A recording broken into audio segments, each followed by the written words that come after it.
Hey y'all, this is Steve. I'm gonna preface this video with let you know that my son Steven said I should start to tell my story on videos. He said I had a good story to tell and I should share it with you. So that's what we're doing today. We're gonna start it. I don't know how many videos it's gonna take, but we're gonna start it, and we're gonna start the day I was born, and which I don't remember a whole lot of that, so that'll be quick. But I'll tell my story. I've had a rich life. I've had a lot of bad, a lot of good, and the good has certainly outweighed the bad. Anyway, we'll start with I was born on May 6, 1961, in a little town on the side of the mountain in Pennsylvania, northeastern Pennsylvania, in the Wyoming Valley. It's called Pittston, Pittston. I remember the hospital was on the side of the hill. I went to the hospital several times when I was a kid, but it was on the side of the hill. We lived in the mountains, and it's right in the Wilkes-Barre, Scranton area. But I remember looking out. I remember the hospital was right by the river, and we could look out the window and see the Susquehanna River. Always been a river rat. Always have been. Always have been a freak about being around water, fishing, and all that other stuff, and I think that's part of it. But at any rate, my earliest memory, right after I was born, my family moved to my mom and my dad moved to Elizabeth City, New Jersey, and I don't know how old I was. I was pretty young, may have been 2 years old, maybe been a year old, but I remember laying at night in the bed with my mom, waiting for my father to come home from work. And he drove a truck over there, but at any rate, I'm going to ask Crooked. Then I don't know how long we lived there, but I remember that we lived on Tenor Street in Swarsville for a while. And then we took a trip to Illinois and lived here for a while. And then went back to Pennsylvania. We moved into my grandma's house in West Wyoming on Butler Street. And that whole area is family. The whole area, like the whole side of the mountain, it's at the foot of the mountains, about, I don't know, probably 1,500 foot level. So it's starting up the mountain, but that was a perfect place to grow up. Like I said, I had cousins out the wazoo, and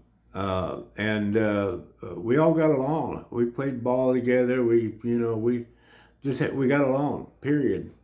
And it was a wonderful place for me. Now, my family, my mother and my father, both are very abusive. But I felt at home. I felt like I belonged, even through the beatings. I feel like I belonged in West Wyoming. It's a wonderful town, wonderful people. And I still wish, if I could afford to, I'd live there now, but I know better than that. They changed the mountain and Ziegler's Farm and all that and turned it into housing. And I'm betting there's not too many relatives left. But I don't know, I might be wrong about that. Uncle Jack has died, and Teresa and Uncle Alex died. I know most of the Wind Sox. My uncle was in the Wind Sox. They all passed away. The Javetskis, all the older folks, they've got to be gone by now. My generation, which is at the end of the boomer area, I think a lot of us is still here. I've lost a couple brothers, but yeah, 3 brothers. Wow, that sucks. Anyway, it was a wonderful place to grow up. We'd go running up the mountain. We was out all day long, even in the wintertime. We're in the hills. We're sledding. Just it was a great place to be a child. It was a great place to be. I was preteen then when we lived there, and got up into my teens. Matter of fact, we lived there until I was in just finished the freshman grade of high school, and we had just this huge mountain that we could explore. And I was big into exploring, especially around the water. I'd follow them creeks up that mountain just keep going till I couldn't go no more. But um, at any rate, it was just a wonderful place to be a kid. I can't say that. I can't say that too much. I still wish I lived there. But in I think it was let's see, the end of my freshman year. I think it was 1976, maybe. We packed up the family, all like 42 of us, in the Dodge Maxi van, and strapped the boat to the top of it, and we moved to Illinois. And my life kind of twisted around in Illinois because Illinois sucks. That's why it's so windy in Iowa. They took a East Coast kid during the disco era. I was still listening to rock and roll, but I was dressed in disco, and dropped me right in the middle of farmers town, Kirkwood, Illinois. Day one, I was fighting, and I think I fought every day. And it was horrible. The beatings got worse for my family because now they didn't have anybody watching. You know, they could do more and get away with it. And I made a few friends, and I've lost contact with most of them, but the ones that I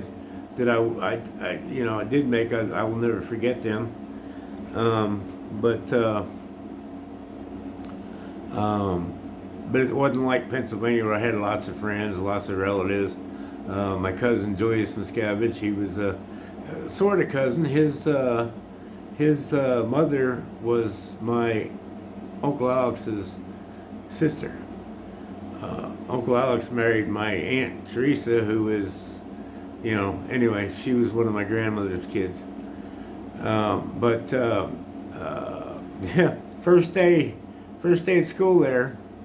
I don't know what I did to piss him off, but and I always had to think about things. Why are people always pissed off at me? And I just wouldn't get it for, sometimes even now I don't have any clue why this happened. But I walked out to school and Julius Miscavige just beat the shit out of me.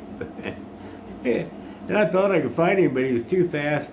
He was too strong, and I mean, he completely dominated me. So I said, well, I guess I'll take my ass whooping, and I went up the road, went home, didn't say nothing to anybody. And the next day I come down the hill walking to school, and Julius was there, and he said, hey, my mom said I can't whoop your ass no more. She said, you're my cousin. Julius and I have been fast friends ever since. Julius is a good old guy. Yeah, he's old too now. Can you believe that? Anyway, we used to walk everywhere together. We used to hang out on a mountain.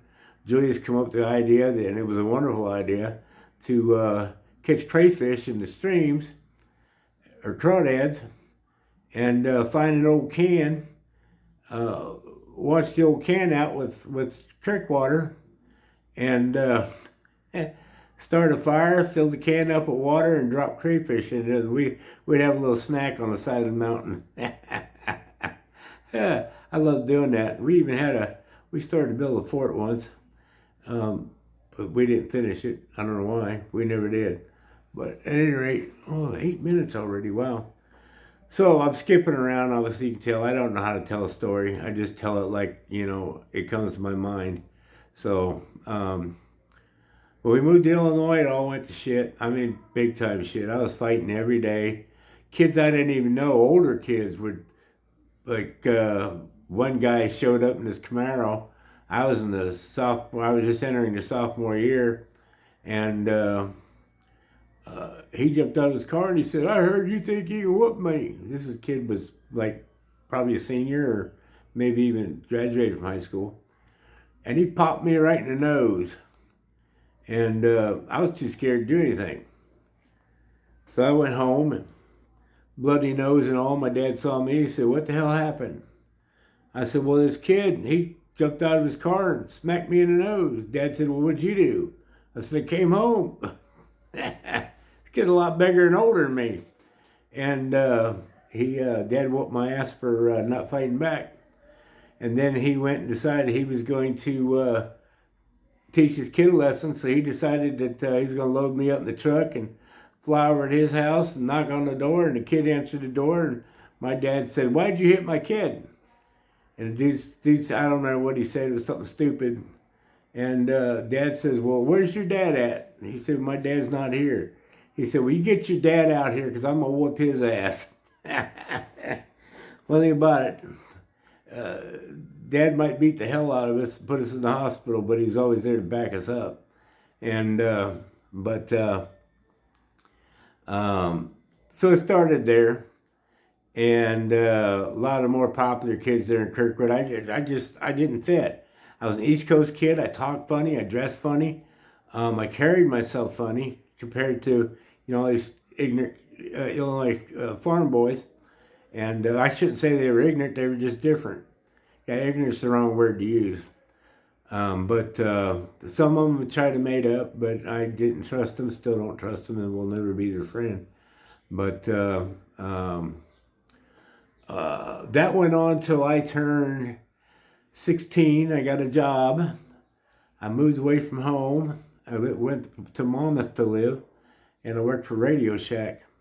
First I worked for Kmart, and then I went to work for Radio Shack. But and I enjoyed working at Radio Shack. I enjoyed living by myself. I lived on in the third floor efficiency apartment. Cost me $90 a month, and I made about $95 a week. So I had everything I wanted, and I was happy. But the people that I did CB radio and stereo installations there at Radio Shack, as well as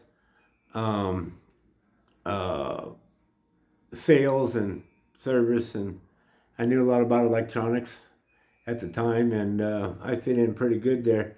There was two ladies that owned it, Marge and Virginia. I can't remember her last name for the life of me, but and it was a dealer. It wasn't a franchise dealer. It wasn't one you'd see in the mall. It was one. It was privately owned by those two ladies, and they treated me real good. Except whenever I did an install, the requirement was if I needed butt connectors, or if I needed a PL259, or if I needed a part to fix a radio, or whatever I needed, I was supposed to take a package off the shelf, charge them for the whole package, maybe only use one. Well, I didn't like doing that. So what I did is I'd charge them for the whole package and use the one and save the rest for the next guy. And then I wouldn't charge them for it. Well, they found out, and they did a inventory and decided I was stealing from them. They claimed I stole $800 from them, which was wrong. And the only thing I was doing was, trying to do people a favor. You charge somebody 89 cents. Back then, that was the 70s. You charge somebody 89 cents for something. They only use one of them. And then the next guy comes in, you give him one of what you got, charge him 89 cents. I don't do things that way. I never have. So anyway, I got in trouble. I went to work with my dad. He was an electrician. He worked for Flats Electric at the time in Monmouth. And I learned a lot. I learned a whole lot, an awful lot. And then when I was 17, I started hitchhiking. And I hitchhiked back to Pennsylvania. That's before I turned 17. I hitchhiked back to Pennsylvania. And Grandma lived in Swadersville at the time. And I went to see her. And I guess my mom had called her and told her if I showed up to not let me in, to send me home. And Grandma said, "Well, that's what I have to do. I don't want to make your mom mad." So I said, "Well, I'm not going home, but I'll survive." It was January. It was colder than a witch's tit in the Klondike, and I was living under a bridge for a week. And then my cousin Chris came down, and I think it was Chris. I think it was Chris, found me underneath the bridge, said, "What are you doing?" I said, "Well, I'm living here." And I guess he went and told Grandma, and Grandma said, "Go back and get that dumbass." Was it you, Chris Sosnowski, or was it Alex? I don't know. I'm pretty sure it was Chris, but that was a long time ago. But hell, maybe it was somebody else. But the the and I was there for a while, and I was trouble. I was big time trouble. I was a complete idiot. I thought everybody owed me a living, and I was pissed off, and just always fighting still, and ended up in jail a bunch of times, and so finally I went back to hitchhiking. I met this guy who was a bed bugger. Bed bugger is somebody. It's a moving company. We'd go in. We wouldn't pack shit. People that worked for the company would go in and pack their stuff, and then me and James would show up with the big truck, and we load their stuff in the big truck, and we do 5 or 6 or 7 households on the West Coast. It is for military. Take them to the East Coast. Empty out. We'd spend a week loading, a week unloading, and we'd spend a week unloading and loading. Then we'd spend the next week unloading and loading, and then we'd run the weekend from one coast to the next coast. And he gave me a job, $200 a week, and that was a lot of money back then. And he'd feed me if I would be a lumper for him. And I was talking to him. I accepted the job very quickly, and I worked my ass off. I mean, I carry a refrigerator out by myself, and I just throw a couple of straps around it, bend over and go, and he stayed in the truck, put things where it belonged, and I just carried it back and forth from the houses, and I loved it. It was awesome work, and I talked him into teaching me how to drive a truck, and he did. And I ran illegal for quite a while. I didn't get my license, or back then there was no CDLs; it was a chauffeur's license. I didn't get my license, and I was still getting jobs. Nobody seemed to care, and I went driving truck, very young age. I didn't actually get my CDL. Let's see, I got in trouble in 1983 with Jeff's mom. I was with her, and she had another little baby girl that was somebody else's, and I was with her like 4 years. But things were bad. Times were hard. It was the early '80s. We was in a recession, and I could not find work anywhere.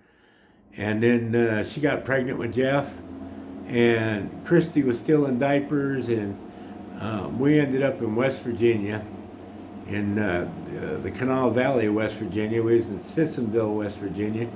Is that right, Kathy? Is that where we were at? And we ended up on welfare. Welfare put us in a motel, but I loved the little girl like my own. I mean, and of course I was excited to hear Jeffrey was coming. But we was in a bad spot, and I hitchhiked to Iowa, wrote a bad check, so I could buy, literally milk, groceries, and diapers. And I bought an old car for $200 and drove back to West Virginia. And I remember what put us in that spot. I got real sick, and I was sick for like 5 days.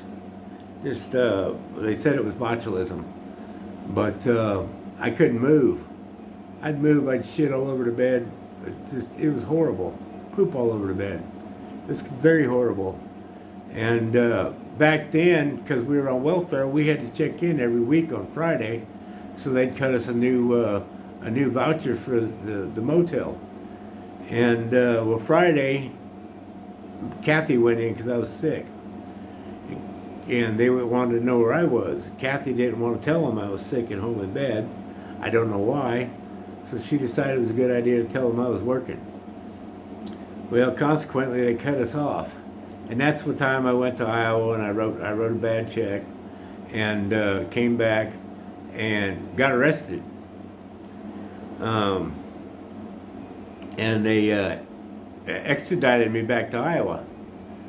And I ended up getting a 5-year sentence for false use of a financial instrument, which was a bad check. And the lawyer told me, he said, "Look, man, 6 to 9 months you'll be out." Well, 2.5 years later, I'm still not out. And then they gave me my they dropped my security from max or from medium to minimum, and set me outside the walls to work. And I did that for about a month and a half, 2 months, and we was walking fields and working in a warehouse, and just kind of stuff that make convicts do. And that was, by the way, that was a felony conviction. And after a while, the one guard, we all got along great together, and guard was like one of us, and he gave me a $10 bill, told me to go to Dunkin' Donuts and get a dozen donuts and 4 cups of coffee. So I started hiking it that way, and on the way I saw a 73 Impala that was in a gas station parking lot, and it was running. So I thought, well, screw it. I jumped in it and took off. 12 days later, they found me in Nashville, Tennessee. I was trying to find my son. He was in Georgia somewhere.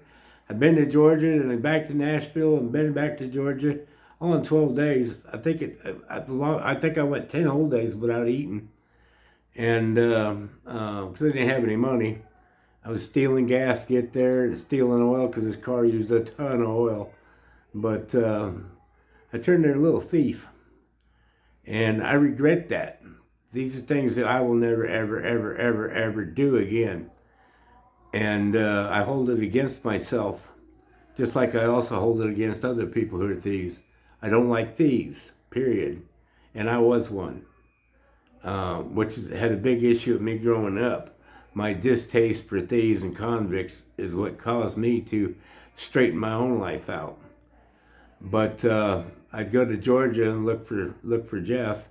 Charles is his name, Charles Doss, because he was adopted and they changed his name.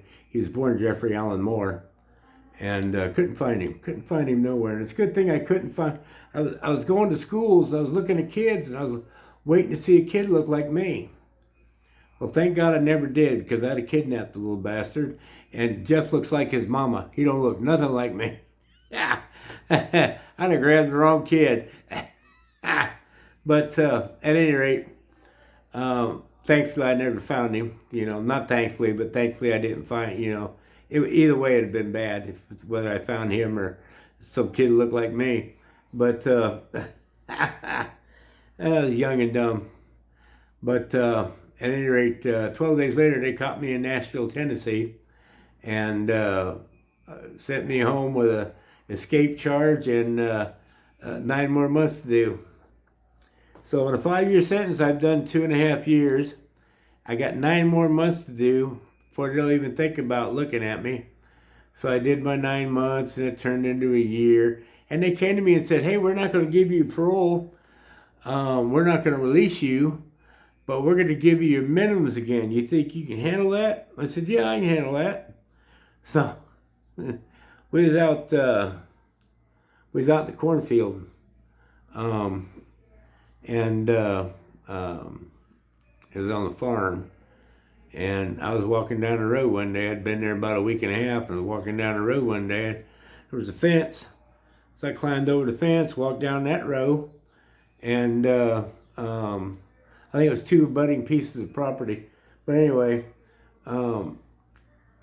crossed the fence on the other end of that row, and there was a road, and I stuck my thumb out, and the first car that came by picked me up. So I was gone for a year and a day on that one. I met my friends. I was hitchhiking around. I was trying to find Jeff. I took a couple driving jobs, and still trying to get to Georgia every chance I could. I knew he was in the Atlanta area. He just didn't know where. Northeastern Georgia is where he was at. And never could find him. Spent a lot of time partying in Atlanta, though. I had a problem with drugs and alcohol. And Atlanta's a great place if you're an alcoholic or a druggie. But all my money at the time went to drugs and alcohol. Didn't save a dime. And when I worked for James, all my money went to drugs and alcohol. It's just, I was a screwed up kid. I was very screwed up. I was doing shit that I would never dream of doing. Stuff I'm very embarrassed about. Stuff that I regret terribly. But I can't change it. And my son wants me to tell my story, so here it is. While I was doing that, I got my driver that hired me. When we were in Jersey City, we had a load of meat on, took to Jersey City. Somebody parked behind the truck, and he told me, he says, keep an eye on the back doors. And the truck was locked. The trailer was locked, but he spotted on his side of the truck the door hinge moving. I was looking for a whole door. He's watching the hinges. And so he slammed on the brakes, jumped out of the truck, took his tire beater out, and went running back there. And I guess there's 6 or 7 people back there stealing meat off our truck. And he jumped into the fray, and one of them took his tire beater, hit him in the jaw with it, and broke his teeth, and he got an abscess. So by the time we got to Atlanta, he was all blown up. I mean, just massively blown up. And he said, look, I've got to go to the doctor. You're going to have to find another job. I said, well, that's cool. I can do that. And what I did is I got another job that took me to California. It was just a one-way trip. And I got into the LA area, the East LA area. I was in actually San Bernardino area. It was San Bernardino County. In the San Bernardino area, a little town called Colton. And there was a truck stop there, so I decided, well, if I'm going to make a living, I'm going to have to find some way to make a living out of this truck stop. So I started lumping loads, meaning I'd, be there first thing in the morning, I'd be knocking on doors. Do you need a lumper today? And every day I'd get a job. We'd go into LA and I'd unload his trailer, and he'd bring me back, pay me, and drop me off at the truck stop. I was living in a barn. I found an old mattress, threw it in the barn. Found a nice clean spot in the barn, threw my old dirty ass mattress in the barn, and had this dog, a Gordon Setter. And I've always been a dog. I just love dogs. But something furry just walked past my window. Squirrel. Anyway, I wonder what that was. Anyway, I'm sorry. So, oh, and by the way, this is, I got dry skin and I got the itch in it, and it made me a boo-boo. But, okay, where was I at? Oh, I met my friends Kevin and Kim there in 1986. I was lumping, and Kevin was a roofer, and he worked for this guy for months, and he never paid him. Well, he lost his home. He moved into his 1977 Granada with his 3 children, his dog, and his cat, and his wife. Moved everything they had in that car. And me and another guy that I'd met, Jeff Gunderson, and his wife Tammy and baby, they were trying to find work, and I said, look, I can find you work. That's not a problem. And because they were living in their car too, and so anyway, I met Kevin. I met him before Jeff, and Kevin was drunk. He's out in the parking lot at the Motel 6. I was walking through there because I was headed to the bar to get drunk. Kevin said, "Hey, you want a beer?" Hell yeah. And we've been fast friends. We've been brothers since then. And his wife is an awesome person. His kids have turned out to be awesome kids, especially his daughter. His daughter Charlotte is turned out to be a hell of a mom, a hell of a lady. So, but I called her a bitch once. I regret that. But that's when she was 12 and she was a pain in the ass. But I think I had a very strong part in raising those kids. I was always there for them and their dad and their mom. We got into some pretty major battles where even the kids pitched in, but we were all there together, and we usually came out on top. And the one time we fought like 10 people, and Kimmy was fighting like a man. damnedest thing I ever saw. She was like a Golden Gloves boxer. Just bam, bam. I'm grabbing people and I'm hooking them up, you know, one under each arm and switching out, punching them in the head. And another guy hit me in the head with a rake, busted me open. Another guy hit me with a bottle, put a bunch of glass in my head. And Kevin was injured at the time. He'd headbutted my car. I had an old car that Jeff and I were riding in, and I was on escape. I couldn't get pulled over. And Jeff, we were all drunk. We were all wired up on crank, go fast, crystal meth. And we're driving down the road, and Kevin sees a cop, and he hangs way out the window and goes, "Fuck you, pig." And then they both started doing it. And I said, "Hey, I can't handle this heat. You can't do that." And they said, "Oh, fuck you." So I spun the car around, did a little 360 brake with the brake handle, headed the other way, and it was a 4-speed, a little Honda Civic, and it had the UK motor in it. It had a red line of about 9,000 RPM. And I run her up to 9,000, and I shifted into second, and then I ran her up to 9,000, and I shoved the clutch to the floor and shifted into third, but I ended up in first gear. I missed third. And when I let the clutch out, that engine flew to pieces. I mean, literally, right now, boom! And they couldn't handle that kind of RPM. But, so we pulled the car off the side of the road. I'm all pissed off. They're all pissed off. We walk home, and it's just some of the stupid shit we did.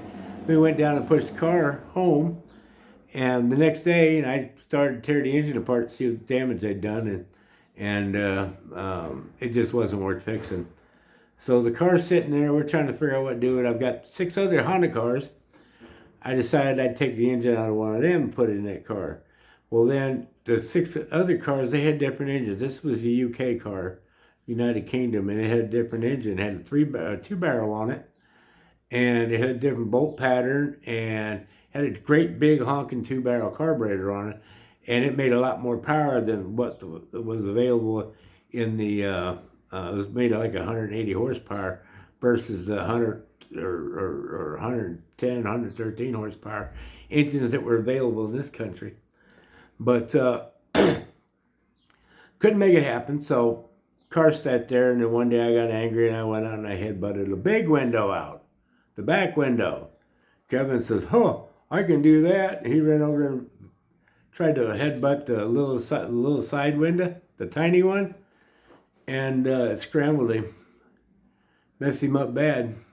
He had a head injury. They had to give him CPR, and he ended up in the hospital for I don't remember how long. I think 2 to 3 weeks. And his wife went to see him, and he thought she was the nurse, so he's flirting with her. "Come here, nurse," which pissed Kimmy off. You didn't want to piss Kimmy off. Believe me, I know. I pissed her off. But so when they finally let him come home, he can't walk. He doesn't know who his wife is. He doesn't know who his kids is. His dog's so happy to see him, he jumps up in his face, and we're pushing him around on a skateboard because he doesn't have a wheelchair and he can't walk. And the dog jumped up on his face and knocked him off the skateboard. So he beat the shit out of his dog. "Whose fucking dog is this?" "It's yours." "Oh, I'm sorry, baby." But he just scrambled his brain. He knew who I was. That pissed off Kimmy too, because he didn't know her or the kids. And he looked right at me and said, because I was going by Cornfed back then, and he said, "Cornfed, how are you, buddy?" That made Kimmy angry. But he was home, and he started to get better. He still couldn't walk. He put a cane out in front of him and hobble up to it. Put the cane out in front of him and hobble up to it. He still got a head injury. His brain still swelled. He still doesn't have a lot of memory. So we're sitting out there, and I'm working on one of my other Honda cars, and it's having carburetor troubles, but I knew I could get it fixed and get it down the road. So I'm out there working on the car, and this guy pulls in with an absolutely gorgeous 32 Ford pickup truck. And then there was a guy in a Mustang behind him, and then there was another car. I don't remember what it was. The Mustang was nice. The pickup was nice. And there was about 10 people got out of those cars. And they went in the old man's house, lived next door to, or it's an apartment complex, but the apartment next to Kevin's. I lived across the parking lot from him. And they come out of there throwing bottles, beer bottles, and raising hell, I guess. Um, uh, some relation of the kids that died, the one that caused all the trouble. And Kevin came out on his porch, hobbling out, chasing that cane. And he says, "What's going on out here?" And the dude says, "I got a problem." He says, no. Kevin said, "What's going on?" And the kid says, "None of your business. You got a problem with that?" Kevin said, "Yeah, I got a problem with that." And he's going to fight 10 guys. He can't even stand up. And me and his family, and we jumped in there. They rammed him head first in the wall and head injured him even worse. He ended up back in the hospital. We thought he was going to die. And we were out there fighting, and we won. They decided it was best to leave. And it was just me. The one kid, even the little girl fought. She was like 7 or 8. Her name was Charlotte. I'm pretty sure she fought. But anyway, Kimmy's fighting like a man. I'm obviously fighting the way I fight, which is a little different, but it worked. And the kids are out there. But Kimmy's son Chris kicks this one dude in the nuts, turns around and bites him on the nuts. You leave my dad alone. Anyway, we have been family ever since then. And they live up in Minnesota now, so I've been vacationing up in Minnesota whenever I can. Lived there for 2 years, in 2002 to 2004. International Falls, Minnesota. It's got a world-class fishery, and you know I like to fish. Anyway, where was I going with this? Yeah, after a year and a day, about a year, it was a year to the day, but I had gone to see my brother in North Carolina, Robert. He's in the Marine Corps then, and he was stationed at Camp Lejeune, but he was married, so he was off base housing, or he was in a trailer court. And I think about 2 months before I got caught, I went to visit him. And then while I was visiting him, there was this Harley Davidson Sportster special edition that was parked in a parking lot, didn't have any for sale sign on it or anything, and it was there 3 weeks. I looked at that bike. And in California, if it's parked for more than 24 hours on the side of the road, you can take it home and file for mechanics lien and get a title for it. So I met some guys to help me out. What they did is they drove me there. And I went over there and I looked again. I checked it all out, and you could tell it hadn't been running a long time. It was all dusty and dirty. And so I hopped on it and it couldn't get it started. It was a Hummingbird. Couldn't get it to start. But I'm looking out the windows behind the camera.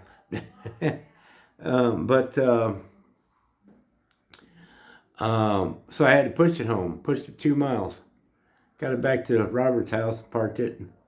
And I never got around to going down and finding out if we could put a mechanics lien on it, which wouldn't have mattered anyway, because what I basically did without meaning to is I stole it. And I had it for probably about a month and couldn't get it to run, and which is probably why it was parked. And they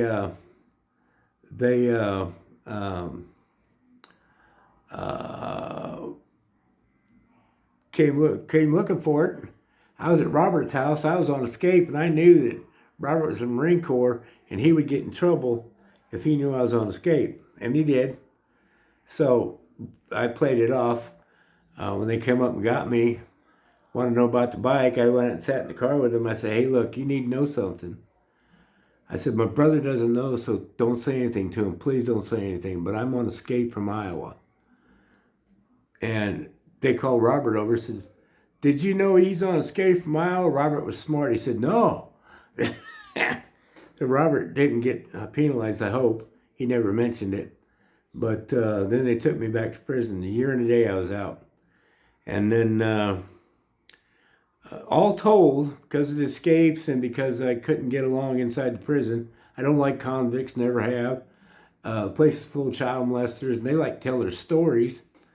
And just, it's not something I'll accept. And it's, some shit you got to bust heads over. And I was always in trouble, just constantly in trouble. And so I did 4 years and 8 months on a 5-year sentence. But I finally got it done. 3 months before I got it done, they said, "Hey, we're gonna give you your minimum outs again." Oh no, you're not. I promise you, I'll run away. Well, we're gonna give you parole. No, you won't, because I'll run away. Just let me sit here for my last 6 months. And so they sent me to Mount Pleasant, Iowa, which was a minimum security prison, and I finished out my time there. But that's before I wised up and grown up. I think I think I was starting to grow up on the second escape. I had quit doing drugs in '86. '87 is when I got caught on the second escape, and in '87 I quit doing drugs.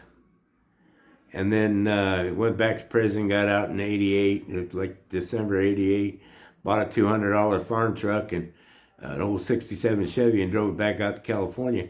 And that's what I was going to bring up.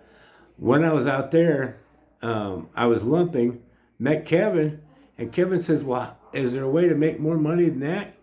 Because I was trying to get him work too. And I said, "Yeah, well, we can always polish aluminum." He said, "Why don't you?" I said, "Because I spent all my money on beer and alcohol and drugs. And I never had the $5 to buy the polish with." He said, "Well, hell, I'll give you $5. We'll go to work tomorrow." And we did, and we made a lot of money. We worked our asses off, and we took ourselves from being homeless into a motel, and that we paid for every week. And then we moved to Dewar's Little Acres, a little apartment complex. It was a shithole, bad part of town, some very bad people, and we ran that place. Me and Kevin did. And made a lot of friends. I mean, the people that actually live there, once you got to know them, are good people. People are just trying to survive, and they're doing what they can do to survive.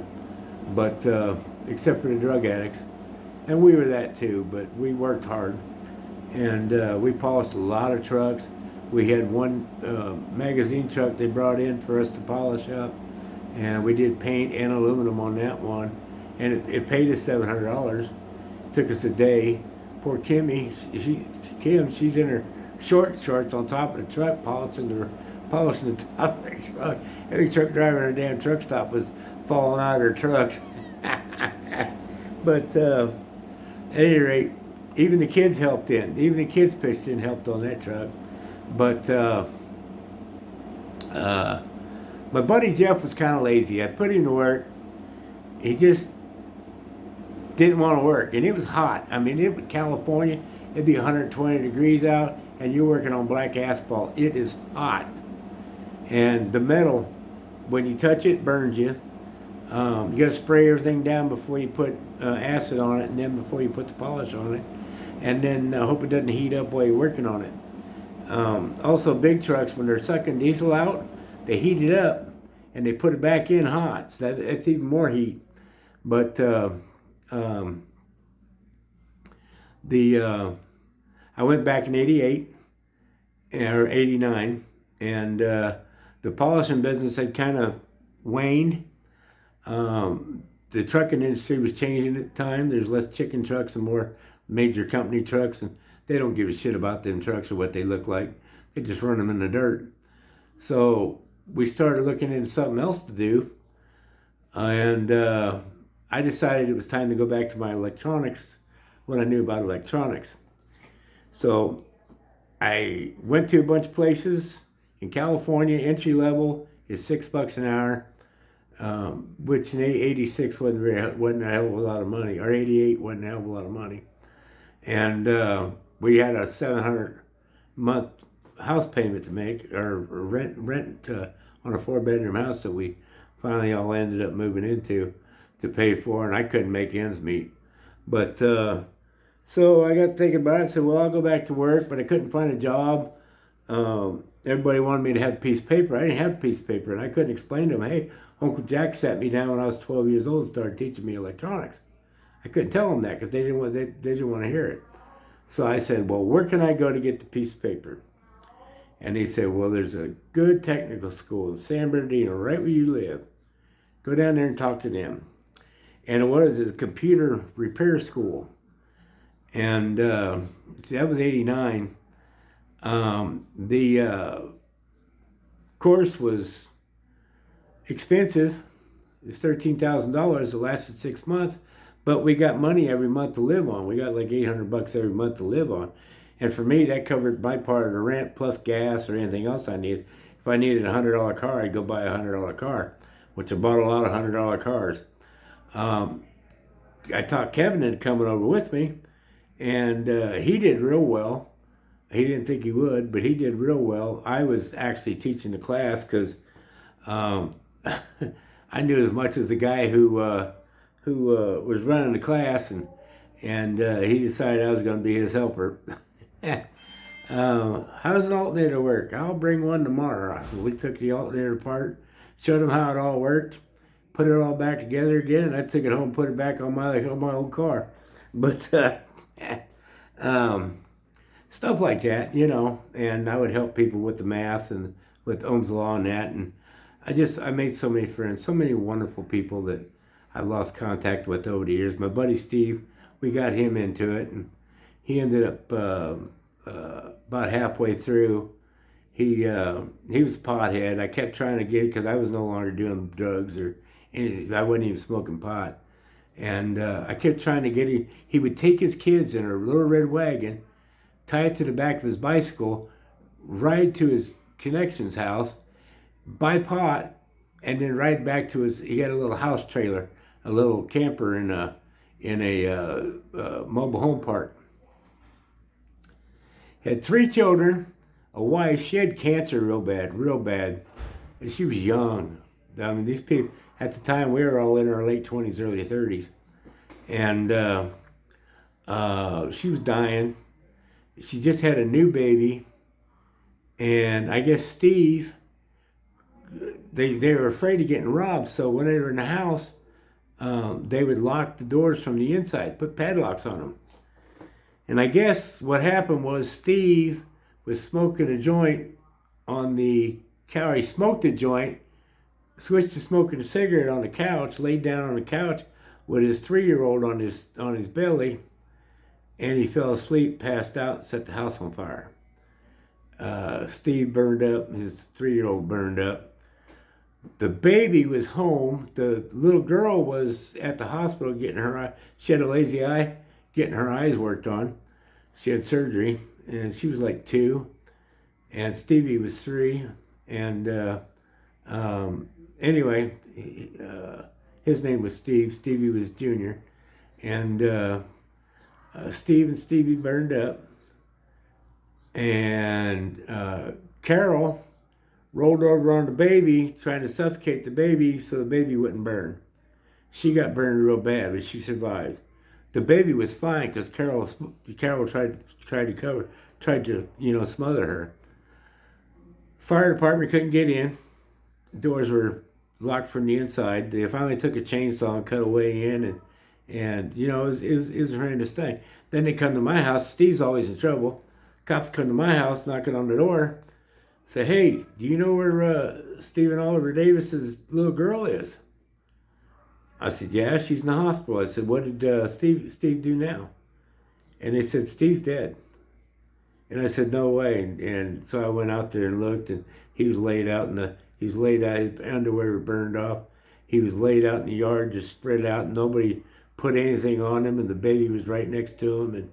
And I got pissed off. The TV and everybody was there, and it pissed me off. Just freaked out. And I started screaming and running, trying to knock the cameras down, and cops got a hold of me, and yeah, it wasn't good. But, it's one of them terrible things that happen in your lifetime. And it makes you look at your own life and, turn some pages that need to be turned. But Carol died. She had, like I said, she had cancer. She survived for another 6 or 7 months. Then she passed away from cancer. Had no idea where the kids went. And but anyway, that really messed up the morale and the companionship we had at school. Because everybody loved Steve. He was a complete idiot, but we all loved him. He's a good guy. Do anything for you, and it was terrible. And then the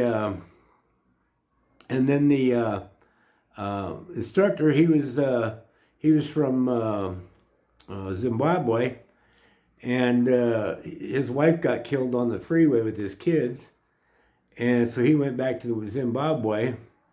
The one they replaced him with sucked. We did not like him, but I finally got that piece of paper, and I was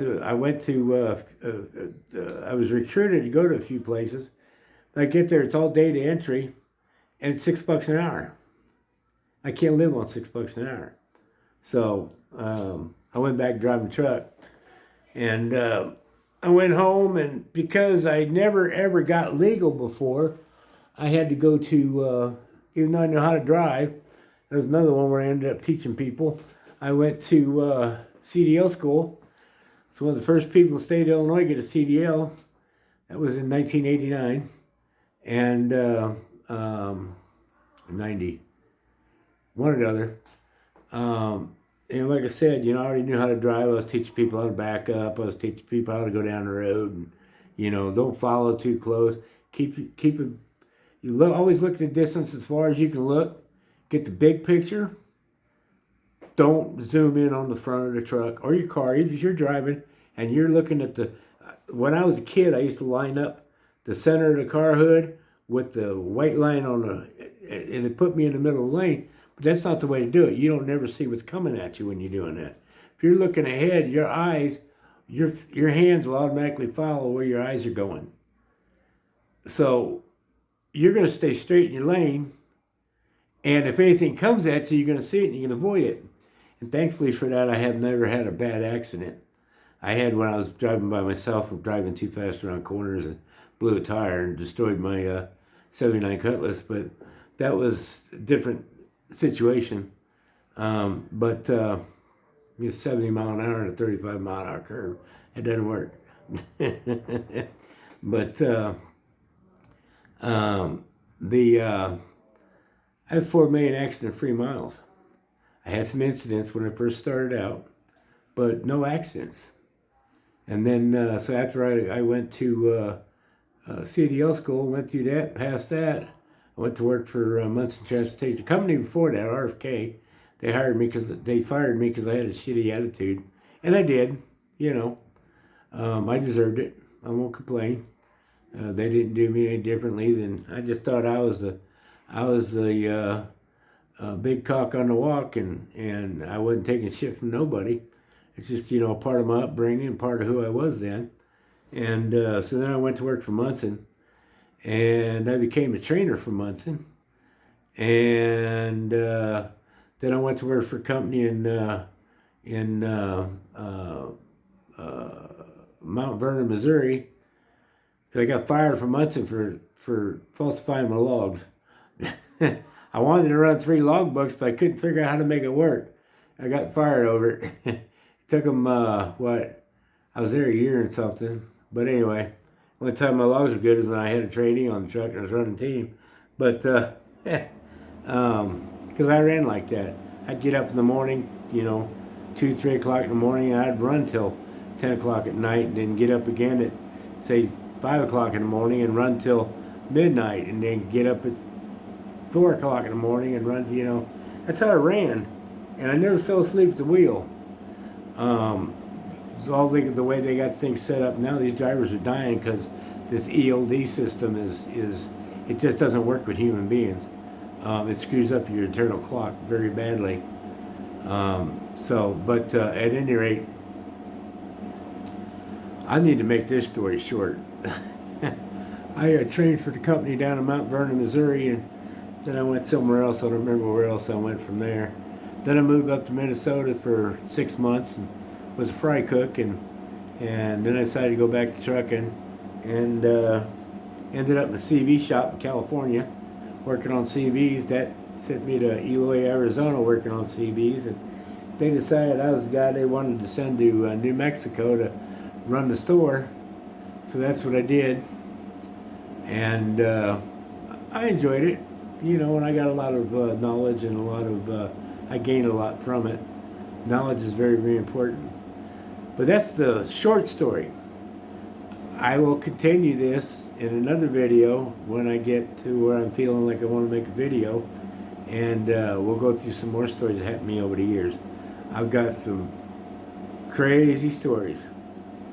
So I'll leave that for now. This video has turned out to be almost an hour long. Well, I talk too much. Anyway, thanks for watching, especially if you hung through it with the whole hour. Appreciate you. And this is Steve. And I'll say so long. Thank you.